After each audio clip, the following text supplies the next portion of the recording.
اللہ رب العزت نے انسان کی فطرت میں غصہ رکھا ہے. ہمارے بعض ساتھی کہہ دیتے ہیں نا کہ غصہ حرام ہے. غصہ ایسے ہی ہر جگہ حرام نہیں ہے. بعض ساتھی کہہ دیتے ہیں کہ نبی علیہ الصلوۃ والسلام نے کبھی غصہ نہیں فرمایا. ایسی بات بھی نہیں ہے. اللہ رب العزت نے جب انسان کی فطرت میں غصہ رکھا ہے تو غصہ کرنے کے لیے رکھا ہے. فرشتوں کی صفت، فرشتوں کے اندر غصہ ہے ہی نہیں. انسان کے اندر جو چیز بھی رکھی، نفسانی خواہشات رکھی، تو اللہ نے اس کی حدود بھی متعین فرما دی ہے کہ اس نفسانی خواہشات کو نکاح کے ذریعے پورا کرنا ہے. اگر غصہ رکھا ہے، غصے والے جذبات ہیں، تو اس غصے والے جذبات کو بھی کہیں نہ کہیں پورا کرنا ہے، لیکن اعتدال میں. ہم نبی علیہ الصلوۃ والسلام کی زندگی اٹھا کر دیکھیں تو اپنی ذات کے لیے، میں نے گزشتہ جمعے بھی واقعات ذکر کیے تھے کہ اپنی ذات کے لیے خود غصہ نہیں فرمایا. صحابہ کرام رضوان اللہ تعالی مجمعین، اولیاء، علماء، صلحاء اپنی ذات کے لیے غصہ نہیں فرمایا کرتے تھے.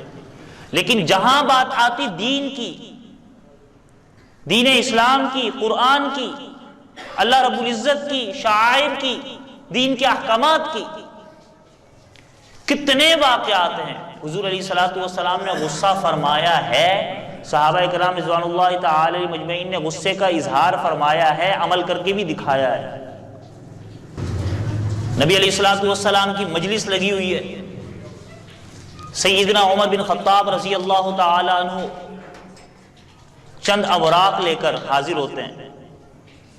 یا رسول اللہ، یہ تورات کے اوراق ہیں، مجھے ملے کہیں سے. آپ علیہ الصلوۃ والسلام پر سکوت طاری ہے، خاموش ہے، کوئی جواب نہیں دیا. حضرت عمر بن خطاب رضی اللہ تعالی عنہ نے وہ تورات کے اوراق، تورات پڑھنی شروع کی. نیچے دیکھ کر تورات پڑھ رہے ہیں. حضور علیہ الصلوۃ والسلام کی جانب سے کوئی جواب نہیں مل رہا. حضرت عمر بن خطاب رضی اللہ تعالی عنہ نے اوپر دیکھا نہیں. سیدنا ابو بکر صدیق رضی اللہ تعالی عنہ پاس موجود ہیں. وہ نبی علیہ الصلوۃ والسلام کے چہرہ انور پر دیکھ رہے ہیں. تو سیدنا ابو بکر صدیق رضی اللہ تعالی عنہ نے فرمانے لگے، ثقیلت کا امو کا یا عمر، انظر الی وجہ رسول اللہ. اے عمر، نبی علیہ الصلوۃ والسلام کے چہرے کی طرف تو دیکھو.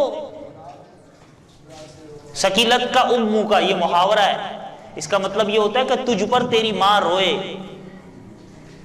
عمر، کوئی غلط کام مت کرو، نبی علیہ الصلوۃ والسلام کے چہرے کو دیکھو. سیدنا عمر بن خطاب رضی اللہ تعالی عنہ نے نگاہ اوپر دوڑائی حضور علیہ الصلوۃ والسلام کے چہرہ انور پر، تو حضور علیہ الصلوۃ والسلام کا چہرہ انور غصے سے سرخ ہوا ہوا تھا، لال ہوا ہوا تھا. سمجھ گئے کہ نبی علیہ الصلوۃ والسلام غصے میں، ناراضگی میں. چہرے سے ظاہر ہے ناراضگی اور غصہ. فوراً وہ اوراق بند کیے. یا رسول اللہ، اس میں بھی تو وہی توحید کی بات ہے. آپ علیہ الصلوۃ والسلام نے فرمایا کہ اے عمر، میرے آنے کے بعد، مفہوم ہے جس کا، میرے آنے کے بعد پچھلی تمام شریعتیں منسوخ ہو چکی ہیں. اس قرآن مجید فرقان حمید کے بعد پچھلی تمام آسمانی کتابیں منسوخ ہو چکی ہیں. اور اگر اے عمر، اگر یہ کتاب جس نبی پر نازل ہوئی ہے، یعنی سیدنا موسیٰ علیہ الصلوۃ والسلام، وہ نبی بھی اگر آج آ جاتے تو وہ میری تابعداری کرتے، قرآن مجید کی تابعداری کرتے.